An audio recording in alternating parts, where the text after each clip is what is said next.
ব্যস্ত শহরটা ছিল ফাঁকা, যেমন ঘূর্ণি কোনো গাড়ির চাকা।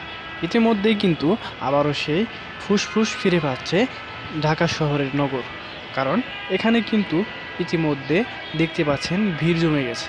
যারা বাড়ি ফিরেছিল তারা কিন্তু আবারও সেই বাড়ি ফেরা মুখী মানুষগুলো আবারও তার নিজ নিজ কর্মস্থলে ফেরত আসছে। এখন কিন্তু গাজীপুর চৌরাস্তার যে মূল পয়েন্টটি এটি কিন্তু দেখতে পাচ্ছেন।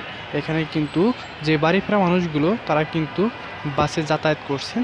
এখন কিন্তু গুড়ি গুড়ি বৃষ্টি হচ্ছে, এর মধ্যে বাড়ি ফেরা মানুষগুলো বাসের অপেক্ষা করছেন এবং অনেকে বাস থেকে নামছেন, অনেকে আবার জামে পড়ে এখানে কিন্তু অপেক্ষা করছেন। দেখতে পাচ্ছেন এখান থেকেই কিন্তু তারা চলে যাবে তার নিজ নিজ কর্মস্থলে। এখন তারা ভিজেই তার কর্মস্থলে চলে যাচ্ছে। স্বপ্নে ঈদে বাড়ি ফিরলেও ফেরেনি তার ভাগ্য এবং কর্ম। তাই শত ব্যস্ততার মাঝেও তারা তাদের ভাগ্য পরিবর্তনের জন্য কর্মস্থলে কিন্তু ঠিকই ফেরত আসছে।